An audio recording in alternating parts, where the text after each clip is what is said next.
Ça, c'est moi avec le chevreuil. Accompagné de sa mère, Sébastien manifeste pour sauver les cerfs du parc Michel Chartrand. Tuer des cerfs apprivoisés qui font confiance à l'humain, c'est vraiment cruel, barbare. Ils sont peut-être moins d'une vingtaine à manifester, mais ils sont mobilisés. Je suis colérique, je suis fâchée. C'est assez. Là, on est là pour dénoncer, puis quand il va y avoir l'abattoir, on va ceinturer le parc. C'est que la ville a planifié une opération de chasse contrôlée pour réduire la population de cervidés. Selon le dernier recensement, 117 cerfs de Virginie vivent dans le parc Michel Chartrand, d'une superficie de moins de 2 km². Ils sont trop nombreux, la biodiversité du parc est en péril. Nous, on est confiants qu'on procède avec toute la rigueur et le sérieux nécessaire. On planifie l'opération avec soin.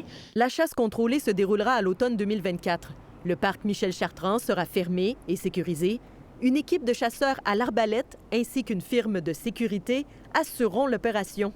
La ville vise à ne conserver que 10 à 15 bêtes. Les tirs des chasseurs seront orientés vers le cœur du parc. Ce sera une intervention qui sera confiée à des chasseurs autorisés seulement. Coût de l'opération, la mairesse ne veut pas s'avancer, mais on peut s'attendre à des centaines de milliers de dollars. Les cerfs, ils finissent toujours par se trouver une passe, puis comme ici, l'année passée, ils ont tout mangé. Voisin du parc, Claude Latour attend depuis longtemps que la ville agisse. Moi, ça fait 20 ans que je vis ici, puis j'ai vraiment vu le parc dépérir là, depuis 20 ans.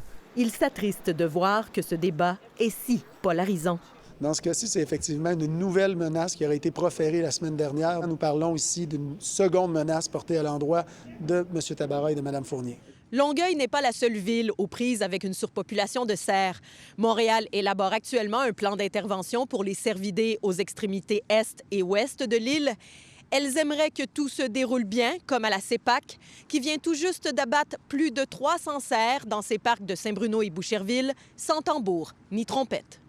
Ici Marie-Josée Paquette-Comeau, Radio-Canada, Longueuil.